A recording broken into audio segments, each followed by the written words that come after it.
suatu negara dalam menjalankan pelaksanaan wewenang pemerintahan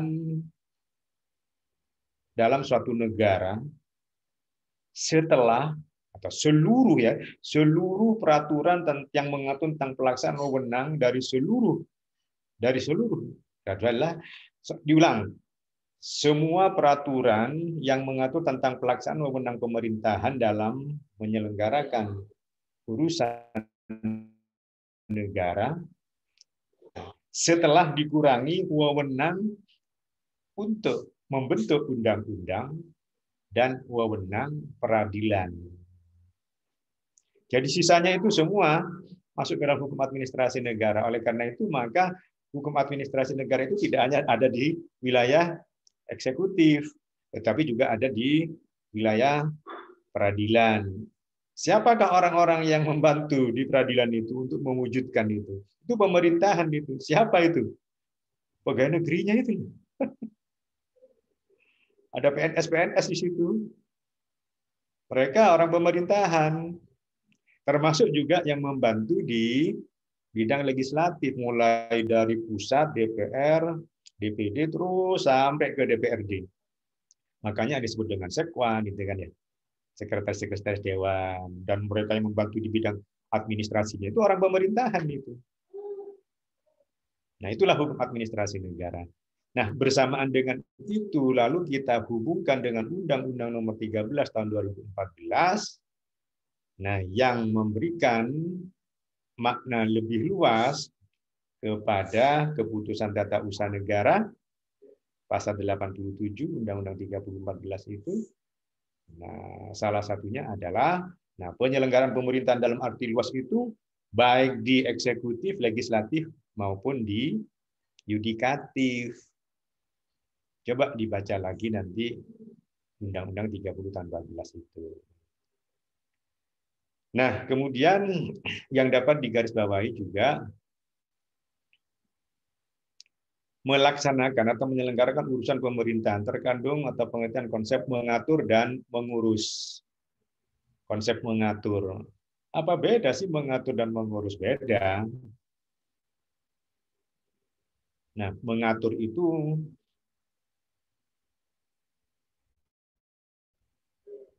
mengikuti sifat-sifat aturan. Aturan itu ada perintah, larangan, kebolehan. Berarti mengatur itu mana yang dibolehkan, mana yang dilarang, mana yang dibolehkan. Sehingga pemerintah pun juga punya kewenangan untuk mengatur, untuk melarang. Punya kewenangan untuk memerintahkan. Dan punya kewenangan juga untuk membolehkan. Pemerintah punya kewenangan untuk melarang. Melarang orang membangun tanpa izin. Melarang menggunakan lahan tanpa izin. Banyak sebetulnya aturan-aturan itu. Nah, inilah yang lalu menempatkan posisi kedudukan antara pemerintah dan rakyat yang tidak sederajat. Tidak sederajat ini dalam rangka untuk mewujudkan pemerintah dalam hal mengatur dan mengurus rakyatnya. Nah, inilah yang pada awalnya oleh AVDC dikatakan bahwa hukum administrasi yang demikian itu bertentangan dengan prinsip equality before the law. Sehingga hukum administrasi itu menempatkan pemerintah lebih tinggi daripada rakyatnya. Tetapi lama-kelamaan AVDC itu mengakui bahwa dalam hubungan mengatur dan mengurus itu harus ada yang lebih tinggi dan lebih rendah. Nah, jika tidak, mana bisa pemerintah mengatur? Apa hakmu? Tak digitukan. Itu di jalan raya itu diatur oleh pemerintah, mulai namanya lalu lintas, termasuk juga orang yang jualan, pedagang kaki lima, itu termasuk bangunan, termasuk urusan perusahaan. Coba nggak diatur pemerintah tidak lebih tinggi, mana bisa diikuti gitu. Termasuk juga dengan mengatur itu, lalu pemerintah diberikan sarana untuk menjatuhkan sanksi administrasi. Tetapi prinsip equality before the law itu tetap berlaku. Manakala pemerintah itu melakukan pelanggaran hukum dalam hal mengatur dan mengurus, ya dikenakan hukum juga. Gitu. Kecuali dibiarkan kebal misalnya itu. Kalau kebal, nah saya pun juga tidak setuju. Nah, mengatur dan mengurus, contoh misalnya sekarang bagaimana dengan yang paling ringan dan mungkin kita lihat sehari-hari adalah bestirduang, paksaan pemerintahan terhadap para pedagang kaki lima yang melanggar lokasi tempat berdagang. Nah, dalam konteks mengatur dan mengurus itu kan diatur tidak boleh berjualan di lokasi itu. Nah, dilarang, pemerintah melarang melakukan atau berjualan di badan-badan jalan. Pedagang kaki lima kaki dari jalan. Termasuk sempadan, itu sempadan jalan itu. Oke. Nah, oleh karena itu dalam konteks mengatur, pemerintah melarang. Dia lebih tinggi kedudukannya daripada rakyat yang pedagang kaki lima itu. Dan salah satu indikator bahwa dia lebih tinggi, pemerintah lebih tinggi itu, maka pemerintah difasilitasi, didukung oleh sanksi. Sanksi administrasi yang sebetulnya adalah sanksi hukum administrasi. Ya. Yang difasilitasi oleh sanksi hukum administrasi. Pemerintah lebih tinggi daripada rakyatnya. Jika tidak, mana bisa pemerintah itu mau mengatur. Tapi ingat, walaupun pemerintah lebih tinggi kedudukannya daripada rakyat, tapi tetap dalam prinsip equality before the law berlaku. Manakala paksaan pemerintahan dilakukan oleh pemerintah melanggar hukum, ya dianggap salah pemerintahnya melakukan perbuatan melawan hukum. Apa contohnya misalnya? Melakukan perbuatan yang sewenang-wenang, williker, melakukan perbuatan yang penyalahgunaan wewenang. Nah, sanksi paksaan pemerintahannya itu dilakukan dengan melanggar hukum. Genesnya ya. Dalam hukum administrasi negara bisa melanggar undang-undang atau melanggar azas-azas umum pemerintahan yang baik. Atau bisa juga dia melanggar hukum pidana. Ya silakan dihukum dia. Dikenakan sanksi juga. Tidak ada yang kebal di situ. Nah, satu hal tadi yang saya contohkan adalah paksaan pemerintahan. Bestir duang. Dan duang som. Mudah-mudahan masih ingat ya. Mas Daru masih ingat bestir duang dan duang som itu? Masih, insya Allah, Prof. Insya Allah itu. Apa sih Mas Daru itu? Kalau Paksaan. duang song, uang paksa kan, Prof? Uang paksa, duang song, uang paksa. Kalau bestir duang, Paksaan pemerintah. paksaan pemerintah. Artinya apa? Kalau Anda memberikan suatu uraian, definisinya. Paksaan pemerintah artinya adalah suatu tindakan yang dibebankan kepada kita, rakyatnya ini. Siapa kita? Indonesia. Ayo, mulai sekarang belajar. Kan kita tadi kan mau belajar tentang hukum yang benar, hakikatnya itu kan ya. Menggunakan pikir, menggunakan kata-kata kalimat yang dapat dipertanggungjawabkan. Sama, seperti ini saya menggunakan han itu ya definisinya, saya pilih betul itu kata-kata dan kalimatnya. Apa sih paksaan pemerintahan itu? Paksaan pemerintahan merupakan tindakan nyata dari pemerintah untuk mengakhiri sebuah pelanggaran norma itu. Nah, itu ya. Kalau Mas Jamil, Mas Jamil. Mas Jamil.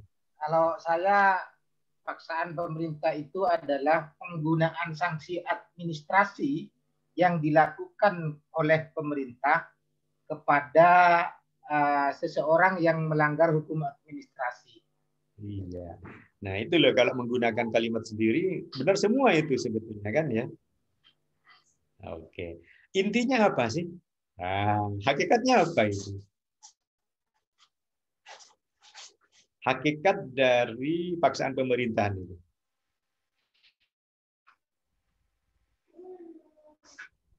Sanksi, Bro. Sanksi. Ya, penerapan sanksi administrasi. Penerapan sanksi administrasi. Nah, jika dilihat dari bentuknya,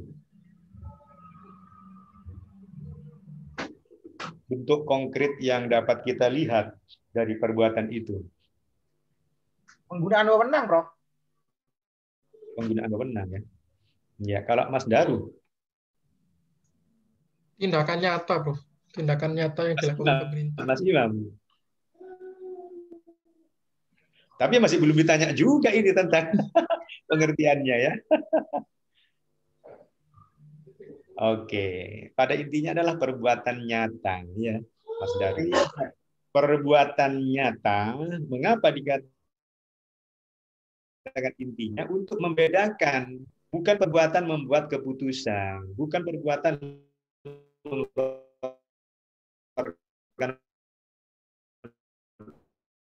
peraturan, tapi ada tujuan. Wah, ini tujuannya yang penting. Meniadakan atau mengakhiri atau meniadakan tadi ya perbuatan pelanggaran hukum administrasi negara.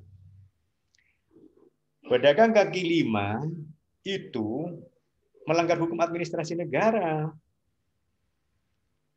Nah, tujuan hukum administrasi negara itu bagaimana agar perbuatannya itu saja yang ditiadakan itu. Oleh karena itu, maka kaitannya dengan tujuan penerapan sanksi. Ditujukan kepada siapa sih sanksi itu? Dalam hukum administrasi negara ditujukan kepada perbuatan. Dalam hukum pidana ditujukan kepada orangnya. Makanya lalu ada gitseling itu ya. Kok hukum administrasi memberikan ketentuan sanksi kurungan? Apakah bertentangan itu dengan hak asasi manusia? Wah, pemerintah langsung nggak sesuai dengan kehendak pemerintah, nggak dipenjara tapi dikurung ya bodoh ae. Dikurung. Loh Pak, nggak dipenjara Pak, dikurung. Ya, terus dikurung di mana? Dikurung itu nggak boleh masuk jeruji Pak. Jerujinya mungkin bagus Pak. Ada bunga-bunga gitu. Tapi tetap saja gitu ya. Itu jadi perdebatan sebetulnya. Bolehkah yang namanya pemerintah itu menjatuhkan sanksi administrasi kurungan sebagaimana sanksi hukum pidana? Nggak boleh, jangan berikan itu pada pemerintah, bahaya bisa jadi otoriter itu nanti gitu kan ya. Sudah cukup lah gitu ya, di perbuatannya saja. Bagaimana agar perbuatan itu berakhir? Nah, di bidang kaki lima tadi, karena perbuatan kaki lima itu melanggar ketentuan lokasi, nah ayo jangan di situ. Salah satunya adalah dengan bestir dua. Berupa perbuatan langsung, nyata maksudnya, yang dilakukan oleh pemerintah untuk meniadakan. Berupa apa? Nah, yang dapat kita lihat itu apa? Disuruh pindah. Tidak mau disuruh pindah, diangkuti pakai truk. Nah, yang kasihan itu kalau misalnya ada orang jual semangka, saya lihat sendiri itu ya, termasuk di Madura itu, Mas Imam itu, Mas Jamil itu ya. Gaya Satpol PP-nya itu kan, waduh, jualan semangka, kan kasihan itu ya. Karena enggak mau ditendang semangka. Saya bilang, ya Allahu Rabbi, tak bilang gitu. Ditendang, enggak mau pindah, ditendang semangkanya. Waduh, mentang-mentang ini sudah itu kan ya. Nah, itu saya tahu sendiri, termasuk juga ya, di Kota Malang, gitu ya. Nah, Anda tahu itu ya, buat gerobaknya, buat apa namanya itu? Ya gerobaknya ya, yang untuk jualan, itu ternyata ada berkelas itu ya. Ada yang kelas sederhana sampai VVIP itu. Harganya lumayan, sampai ada yang 60 juta yang VVIP. Tahu VVIP itu ya? Pakai AC, pakai musik. Ya pakai kipas, pakai musik. Ada tempat tidurnya di dalam itu Mas Daru. Untuk nginap di situ itu. Pakai cermin full musik gitu. Itu 60 juta itu. Kalau yang biasa-biasa ya mungkin 500 lah, 1 juta gitu kan ya.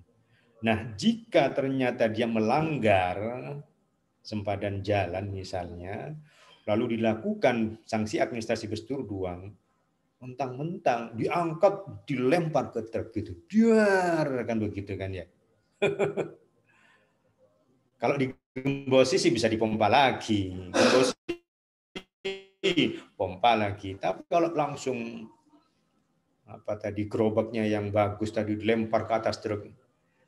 Nah, jika pecah kaca-kacanya atau patah kan menimbulkan kerugian. Bagaimana prinsip equality before the law? Ya dihukum juga itu si penguasa itu. Nah, tinggal sekarang siapa yang akan digugat? Gugat saja. Gugat ganti kerugian. Lakukan itu. Itulah equality before the law. Dan hukum administrasi negara mempersilahkan dengan dukungan misalnya bisa didukung oleh hukum pidana dan didukung oleh hukum perdata. Manakala timbul kerugian ya gugat saja secara perdata. Nah, sekarang dengan munculnya Undang-Undang 3014 ya gugat saja ke PT UN juga sebagai perbuatan nyata. Nah, tetapi demikian juga kalau ternyata misalnya gaya itu yang baru diangkat Satpol PP kan ingin menunjukkan pada teman-teman dan keluarganya tentang keakuannya ya. Lalu ada Pak pedagang kaki lima ditinju, dipukul, pidana itu. Laporkan saja ke polisi itu. Telah melakukan perbuatan tindak pidana. Lalu mana equality before the law-nya? Kecuali ada ketentuan undang-undang yang memberikan kekebalan untuk melakukan bestur duang itu. Nah, itu yang salah. Gitu. Nah, itulah hukum administrasi negara sebetulnya, gitu ya. Mengurus dan mengatur hak serta kewajiban rakyat dalam ikut serta dalam pada penyelenggaraan pemerintahan yang merupakan peran serta masyarakat atau partisipasi masyarakat. Ini partisipasi itu. Jangan lupa bahwa dalam negara demokrasi partisipasi masyarakat itu merupakan salah satu bentuk dari perwujudan demokrasi. Berikan masyarakat peluang untuk berperan serta, tetapi kalau tidak salah sudah pernah saya sampaikan, peran serta masyarakat dalam hukum administrasi yang paling tinggi adalah yang genuine, yang sejati, yaitu keikutsertaan masyarakat dalam ikut menentukan keluar tidaknya keputusan pemerintah. Peran serta masyarakat yang dimaksudkan yang genuine, yang sejati itu adalah peran serta masyarakat dalam ikut menentukan pengambilan keputusan oleh pemerintah. Iya atau tidak? Nah, Indonesia sudah merdeka. Sudah berapa puluh tahun Indonesia merdeka ini. Nah, kita lihat bagaimana peraturan perundang-undangannya memberikan peluang kepada masyarakat untuk ikut serta dalam ikut menentukan iya tidaknya keputusan itu. Dalam pemerintahan kolonial Belanda dulu, ada contoh peran serta masyarakat yang paling baik itu adalah peran serta masyarakat yang diatur dalam Stablat 1926 nomor 26. Nah, Mas Jamil pasti ingat ini. Stabat apa itu? Lupa sudah, Prof. Mas Daru yang ini, yang lagi anget ini. Lupa, Prof. Stabat 1926 nomor 226. Nah, tentang hinder ordonansi. HO. Hinder ordonansi. Oh, iya. Nah, hinder ordonansi itu diterjemahkan menjadi izin gangguan atau undang-undang gangguan. Kalau izin gangguan masih benar, tapi kalau undang-undang gangguan sebenarnya tidak tepat. Karena undang-undang itu dalam bahasa Belandanya wet. Gitu loh. Sedangkan ordonansi itu adalah sejenis undang-undang di negara bagian, di negara jajahan, hanya berlaku di Indonesia gitu kan ya. Oleh karena itu begitu mengatakan undang-undang, undang-undang gangguan, loh undang-undang Belanda mestinya wet itu bukan hinder gitu. Tapi untuk mudahnya ya sudahlah gitu. Nah, bagi yang tidak kuliah nggak apa-apa enggak tahu ya. Bagi yang kuliah harus tahu gitu ya. Loh, hinder ordonansi itu ternyata bukan undang-undang. Lalu diterjemahkan apa ya? Ya hinder aja. Ordonansi aja. Ordonansi itu bukan undang-undang itu. Semacam undang-undang yang berlaku di negara bagian, negara jajahan.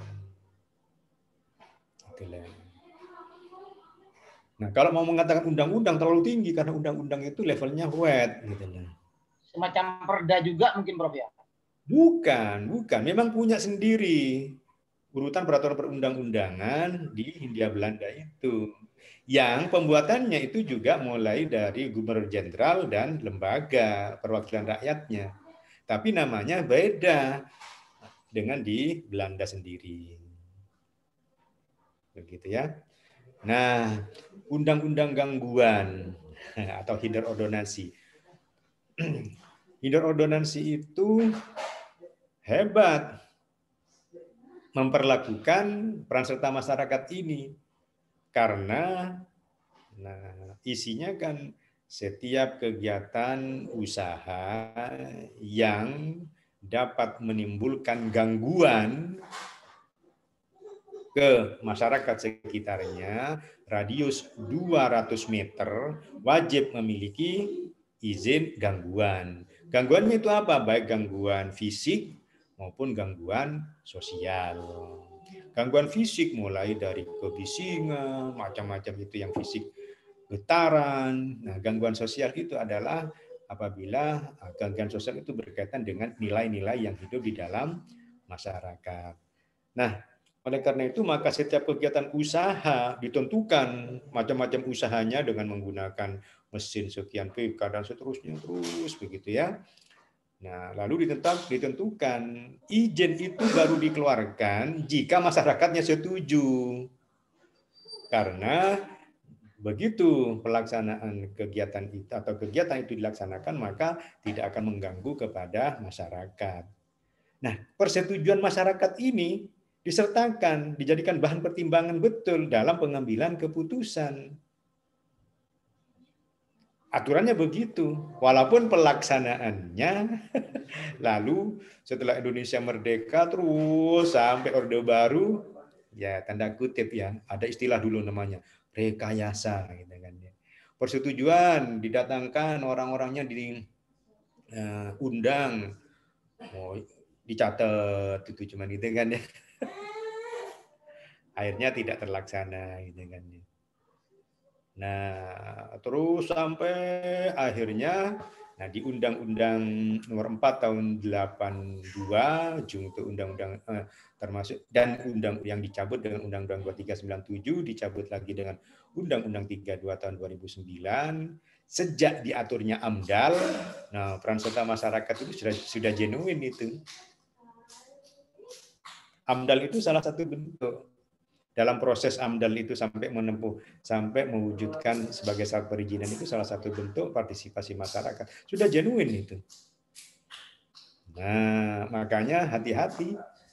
Sampai ada yang bilang kalau menyusun AMDAL itu ya, Kalau masalah teknisnya sekarang pinter-pinter sudah. Analisis teknis misalnya kekuatan bangunan gitu ya, usia bangunan, apa yang harus ada dalam bangunan itu. Sudah pinter-pinter. Tapi kalau sudah menyangkut masalah masyarakat, nggak ada yang pinter itu. Itu contohnya gedung rumah sakit kita itu digugat bolak-balik itu. Ini sekarang ada gugatan lagi masuk itu. Yang digugat AMDAL-nya. Kebetulan saya baca gugatannya itu, wah ini perlu ikut kuliah Pak Islam ini saya bilang. Karena gugatannya sembrono itu, enggak sesuai dengan gugatan dalam hukum lingkungan itu ya. Tapi dulu yang pertama digugat kalah itu. Nah, terus yang sekarang lagi Pasar Belimbing. Peran serta masyarakat, waduh, tidak bisa terkontrol peran serta masyarakatnya itu. Bagi pada saat pembuatan AMDAL, diundang anggota masyarakat itu khususnya yang di wilayah pasar, termasuk juga para pemilik bedak itu. Yang diundang itu siapa? Perwakilannya. Wah, ini perwakilan dari masyarakat, sudah banyak diikuti itu. Tapi begitu mau deal, datang lagi perwakilan yang lain, katanya atas nama perwakilan masyarakat. Begitu mau deal, terus begitu sampai sekarang nggak mari-mari itu. Nggak selesai-selesai, makanya nggak terbangun itu. Sampai mau bangkrut itu yang namanya pengusahanya itu. Coba pada zaman Soeharto itu, BIM salah BIM jadilah jadi itu. Tanpa melibatkan peran serta masyarakat. Kata Pak Soeharto, masyarakat itu arek cilik kok, aku bapak oh aku mau dengan senyumanku jadi itu. Siapa yang berani? Gak ada yang berani itu. Tapi nah, setelah reformasi, peran serta masyarakat nampak lebih kuat lagi di dalam penyelenggaraan pemerintahan. Nah, itulah hukum administrasi negara. Belum lagi masalah fungsi ya. Fungsinya sebagai sarana pengendali warga yang digunakan oleh pemerintah. Kalau tidak bisa mengendalikan, ya salah dia itu. Sarana instrumen perlindungan hukum bagi rakyat. Nah, ini tambah ini. Setelah keluarnya Undang-Undang Nomor 30 Tahun 2015, itu juga sebagai sarana atau instrumen perlindungan hukum bagi siapa? Mas Daru, bagi siapa ini? Setelah keluarnya Undang-Undang Nomor 30 14, hukum administrasi negara itu tidak hanya berfungsi sebagai perlindungan bagi rakyat, tetapi juga bagi aparatur negara, Pak. Aparatur negara. Mas Jamil? Ini, Prof, bagi negara itu sendiri, Prof. Bagi negara itu sendiri. Negara atau lebih sempit lagi? Pemerintah, Prof. Dari pejabat pemerintah. Pejabat pemerintah atau aparatur negara ya. Pejabat pemerintah. Nah, ini harus tahu sejarah terjadinya pelindungan hukum bagi masyarakat atau bagi rakyat. Nah, pertanyaan saya, apa sih atau mengapa sih, itu pakai sih ya, Yanda tegang. Soalnya Mas Imam itu kelihatan tegang itu. Mengapa sih hukum administrasi negara itu berfungsi sebagai perlindungan hukum bagi rakyat? Monggo, tanggapan Anda dari Mas Daru.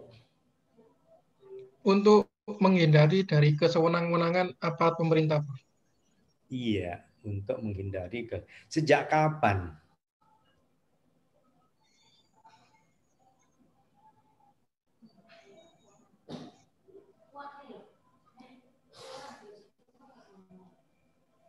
Untuk menghindari kesewenang-wenangan, the tournament, the pohwa, williker, perbuatan sewenang-wenangan dari pejabat pemerintah yang punya kuasa mengendalikan tadi itu loh. Ya. terhadap rakyatnya. Sejak kapan itu? Sejak kewenangan itu melekat bagi dirinya selaku pejabat pemerintah. Sejak kewenangan itu melekat kepada. Sejak kapan melekat itu? Ya, sejak dia punya jabatan, Pak Is. Sejak punya jabatan. Sejak kapan punya jabatan itu? Sejak menerima surat keputusan pengangkatan dirinya sebagai aparatur pemerintah. Sejak menerima keputusan. Mas Jamil, sejak kapan itu? Sejak adanya teori negara hukum, Bro. Sejak adanya teori hukum. Waduh, Teori negara hukum. Sejak adanya teori. Sehingga hukum itu membatasi kekuasaan negara itu. Tapi kalau teori itu tidak punya kekuatan mengikat dan memaksa. Mau ikut iya, tidak ikut iya. Kalau sudah dasarnya teori, mau ikut iya atau tidak, artinya mau tunduk pada teori itu atau tidak teori itu ya tidak apa-apa. Kalau ini sudah normatif ini. Sejak kapan itu?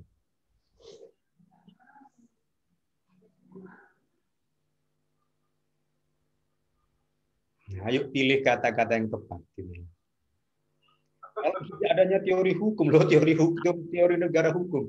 Kalau teori itu nggak mengikat itu berkaitan dengan kesadaran aja. Kalau ini harus betul-betul mengikat ini.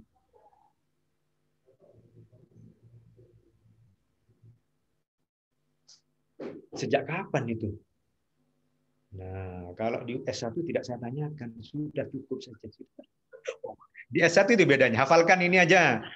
Apa? Sebagai pengendali pelindung hukum bagi rakyat, bagi pejabat, norma. Sudah hafal, sudah lulus itu. Bagi kita tidak boleh itu. Ayo Mas, itu Mas Imam tadi sudah mulai menjawab. Tapi sejak kapan itu tepatnya Mas Imam? Ya, hukum itu berlaku. Hampir itu ya, sejak hukum berlaku. Artinya adalah sejak lahirnya hukum administrasi negara itu. Sejak terbentuknya norma hukum administrasi negara itu. Gitu ya. Nah, sejak lahirnya hukum administrasi itu memang ditujukan untuk melindungi rakyatnya itu. Dari ancaman kesewenang-wenangan atau perbuatan sewenang-wenang pejabat pemerintah.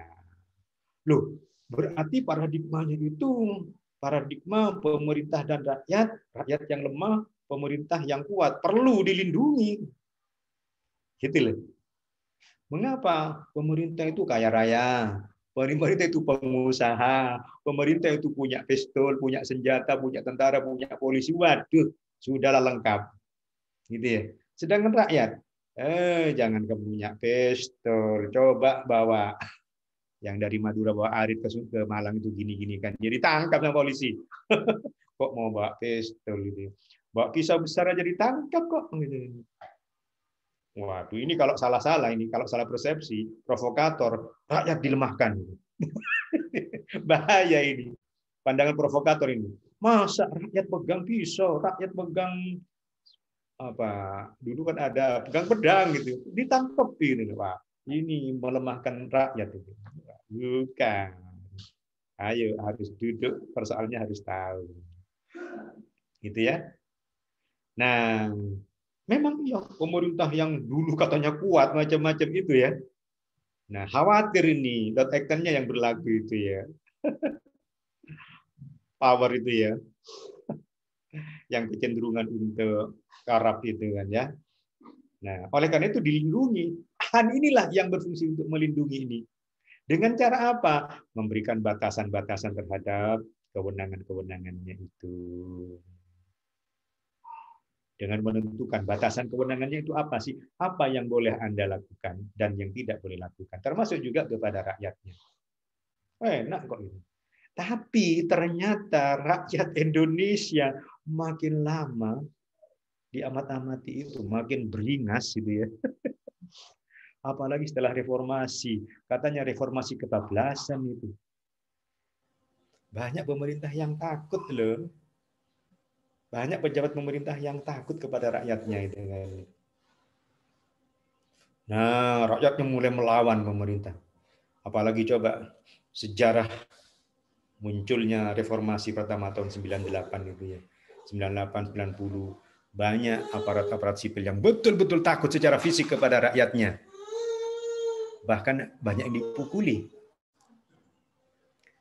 Kasus Jenggawa, saya pernah meneliti di Jenggawa itu, Jember itu. Kepala kantor pertanahan diamuk, dikejar sama rakyatnya itu, sampai dipukuli.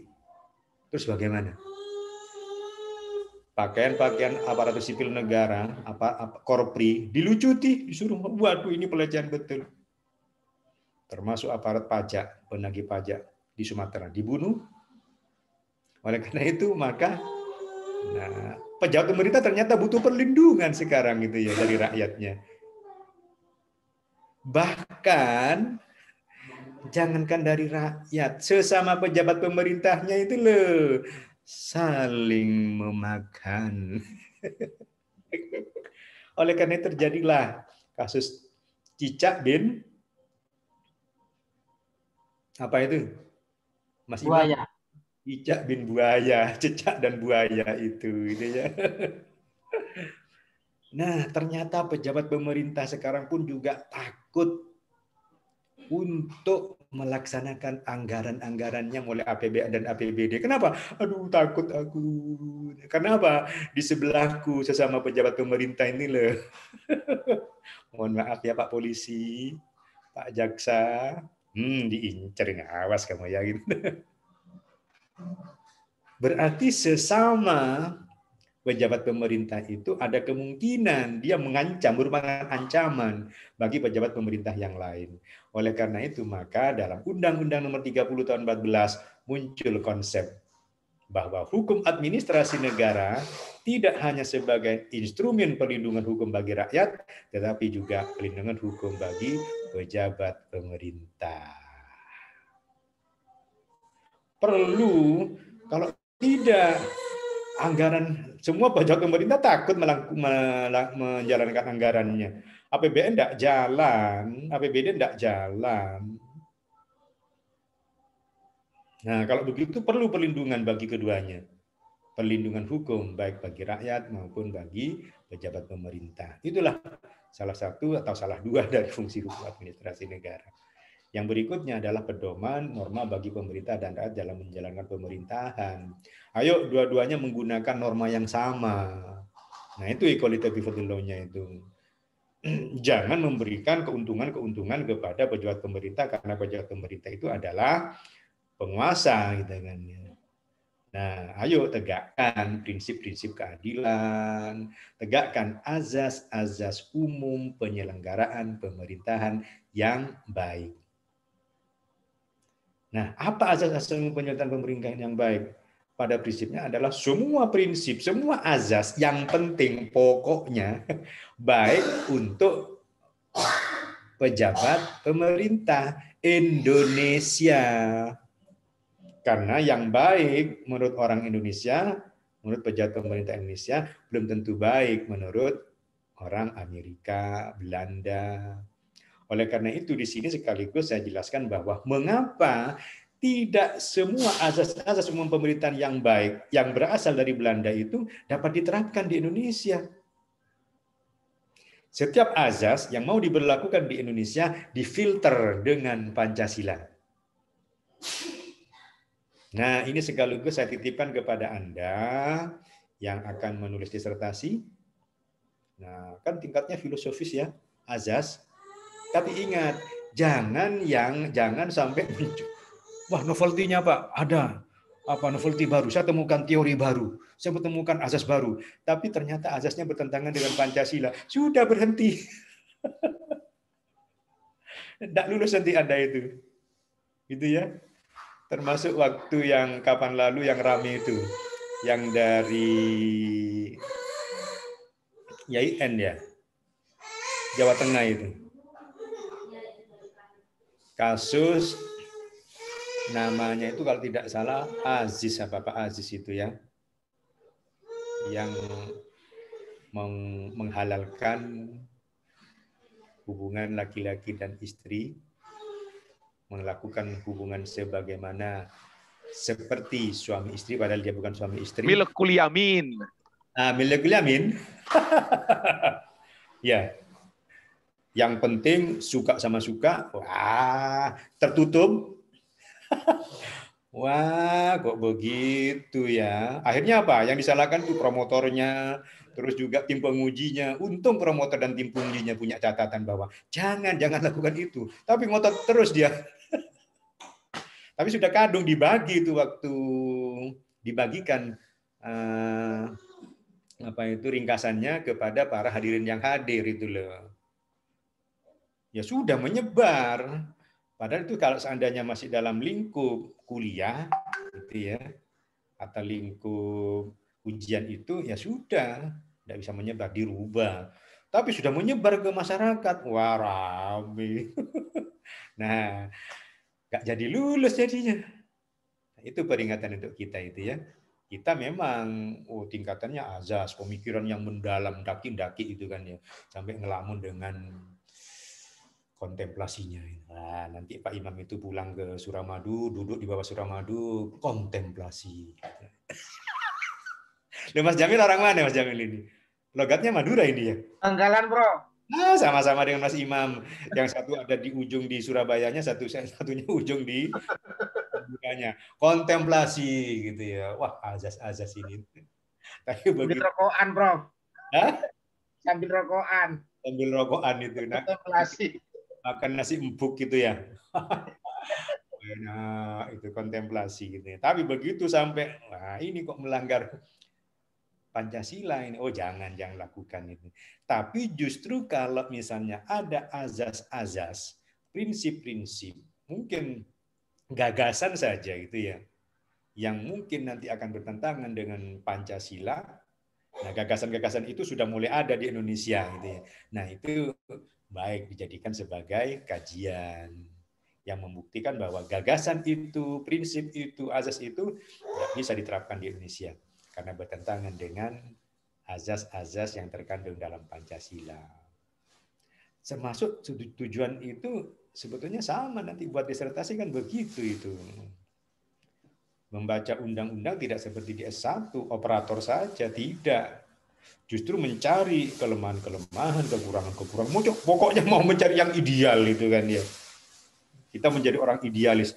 Nggak tahu apakah itu adalah suatu fantasi atau suatu yang tidak mungkin itu ya diterapkan. Nah, lepas saja dulu. Yang penting idenya saja dulu. Masalah teknis nanti gampang. Apakah mungkin karena Indonesia saat ini tidak bisa, lalu kita hanya menyesuaikan? Tidak bisa. Yang penting teknis saja dulu.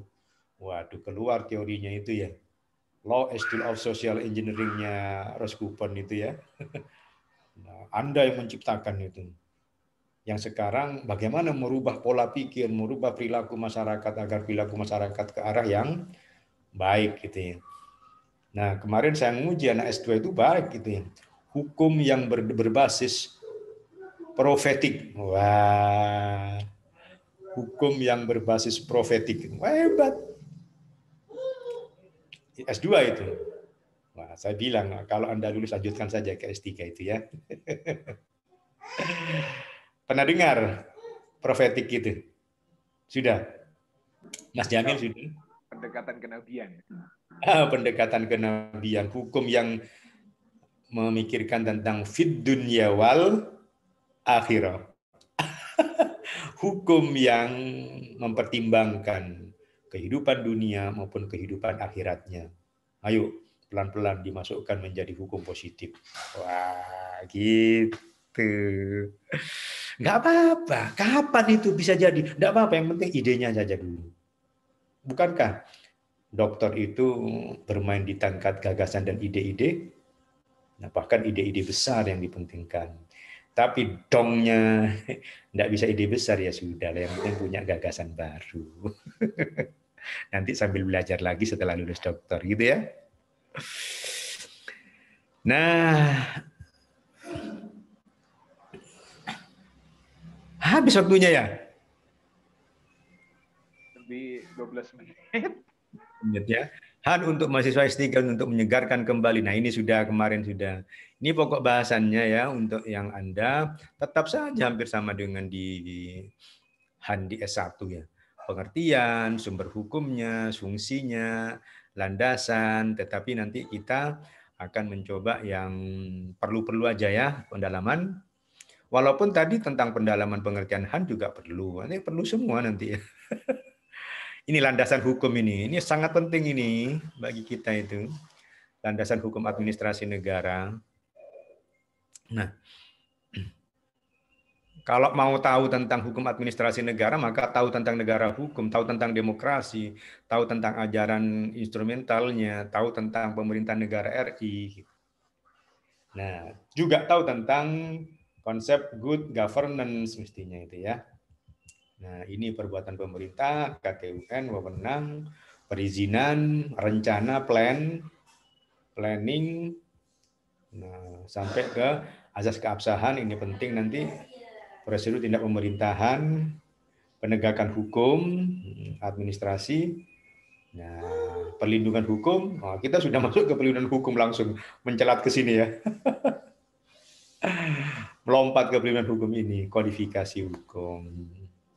Nah, pada kesempatan berikutnya saya ingin menjelaskan ini aja pada minggu depan ini ya.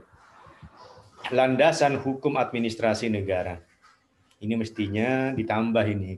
Benarnya itu menurut saya landasan pengaturan hukum administrasi negara.